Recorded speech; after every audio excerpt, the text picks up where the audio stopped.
In this DIY, I'm going to show you how simple and easy it is to build yourself a temporary hot water supply shower.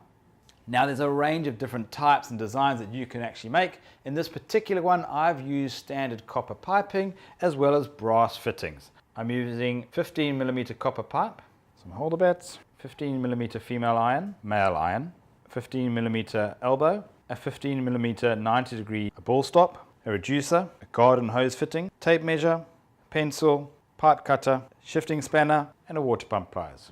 As additional accessories, I'm using the 3.5 kilowatt Speedheat shower head, a basic hose kit, using the JoJo tank and pump connector kit, and I'm making use of a 25-litre container as my water source. That's going to provide a pressurized water supply through my system and giving me a hot pressurized shower.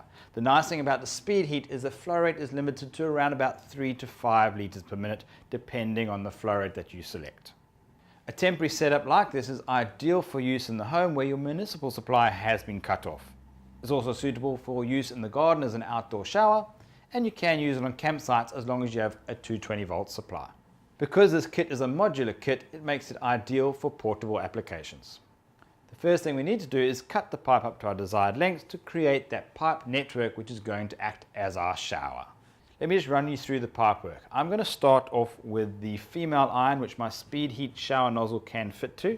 I'm then going to run with a 350mm length, connecting up to a 90-degree elbow, down with a 600 length of pipe, connecting up to my ball stop. This is going to be my flow control of my shower. Then I'm going all the way down, connecting up to the 90-degree male iron.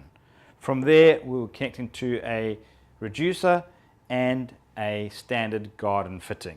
That's my pipe work and my framework. I then need to supply the water supply to that pipe work in order for my shower to function. When cutting copper pipe, it's a good idea to make use of a pipe cutter. It's much easier to use than a hacksaw and it gives you a burless cut. You'll see as you remove the nut from a brass fitting that there's a little ring inside, and that acts as the seal between the pipe and the fitting. What happens is as you clamp that down, so that ring compresses tightly onto the pipe and it also seats at the same time within the fitting, giving you a watertight seal. Slide the nut onto the pipe, followed by the brass olive, followed by the fitting. Hold the fitting into place, slide the nut up into position and tighten. Once my fitting is tight, I can then proceed and carry on with the next fitting, working my way all the way around. My copper structure framework is complete. I'm now going to make use of these plastic fittings to connect to the bottom. Now I'm going to make use of some thread tape just between that thread there, just to make sure I get a perfect seal with no leaks. This is where I'm going to be connecting my water supply. That's basically the hard work of my DIY complete. All I need to do now is to go and put it into situ and get it into action. Remember, I've got the copper pipe which I can dismantle if I want to take it away. I've also got the fitting here which I'm just going to wind into the end of the female iron. That's my Speedheat. And then I've got my pump supply and my 25-litre water supply. Okay, I've got my holder bats mounted onto a piece of timber which I've mounted onto my wall. This way I can actually move the whole assembly to a different location as I choose. So all I have to do now is pop on the copper and brass fittings setup,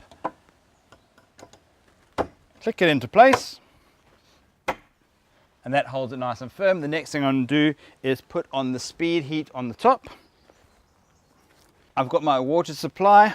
I'm going to remove the lid, put onto my assembly which I'm using to connect directly to my JoJo pump and tank connector kit. Screw that into position, connect up my quick coupling flexible pipe, connect my supply all the way through onto my shower, and there you have it. I have set up my temporary water shower system. All I need to do is plug it in and away we go. When drawing the water out of the bottom of a container, you do need to accommodate with an air vent at the top, just to ensure that the container does not collapse. Since the pump is actually lower than the water level of the container, the pump will self-prime. as I open and close the tap, so the pump will pick up the automatic pressure difference and turn on the pump automatically, providing me with pressure. As the pressure goes through the Speedheat will also pick up the pressure and turn on the hot supply. So straight away I have an instant hot water shower running at around about 3 to 5 liters per minute. You can adjust the flow rate, and that will control the actual temperature of your shower.